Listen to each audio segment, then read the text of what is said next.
भले बच्चे लिखते रहते हैं बाबा, ये मन में संकल्प तो बड़े बड़े बुरे बुरे आते हैं। बाबा स्वप्न दोष तो बहुत होता है। तो ये भी हमारा विकर्म बन जाता है। क्या स्वप्न दोष होने से उसमें हम क्या कर सकते हैं? बाप कहते हैं तुमने गंदे संकल्प किए होंगे, गंदी फिल्म देखी होगी, या कहीं कुछ ऐसे कुछ किया होगा, तो तुमको स्वप्न दोष हो गया, विकर्म बन गया। तो फिर उनको भी समझाया जाता है कि नहीं, हर बात में, हर चिट्ठी में लिखते हैं बच्चों को खबरदार रहना है। ये अनेक बार तुम्हारा स्वप्न दोष भी होगा, कितना भी होवे, लेकिन डरने की बात नहीं है। क्या तो फिर हाल डोल हो जाओ, समझा ना? ऐसे तो कई कई होते हैं बच्चे, उनको 20-20, 25-25 बच्चे होते हैं।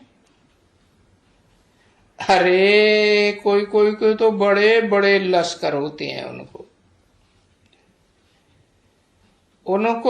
जिनको बहुत स्त्रियां होंगी, तो बच्चे भी तो बहुत होंगे ना, है?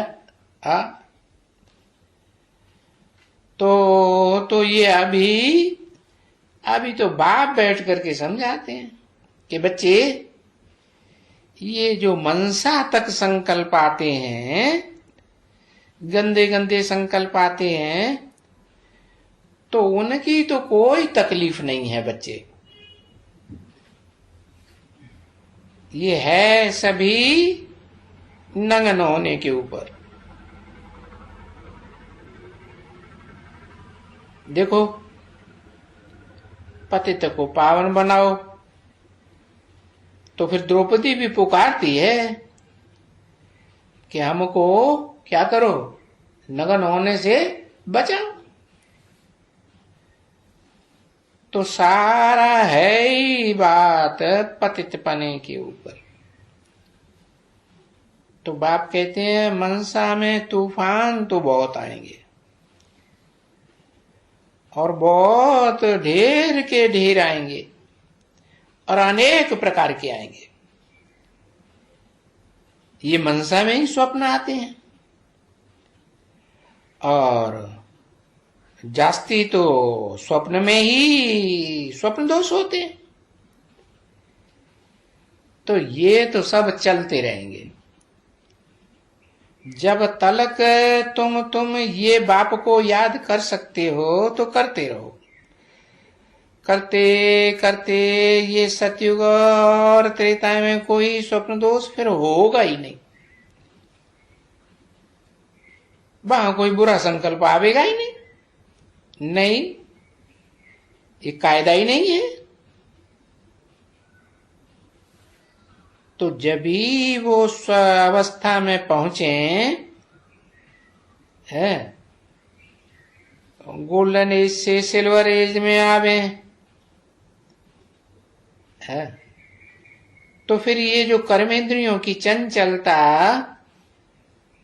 वो तुम्हारी बंद हो जाएगी। अभी तो उल्टी सीढ़ी चढ़ना है ना, तो क्या होगा, पहले कॉपर एज से सिल्वर एज तक पहुंचेंगे त्रेता में, फिर गोल्डन एज में पहुंचेंगे। तो सिल्वर एज में जब पहुंचेंगे तो फिर तुम्हारी कर्म इंद्रियां शांत हो जाएंगी, मन भी शांत हो जाएगा, तो वो सब हरकतें बंद होती जाएंगी, है ना?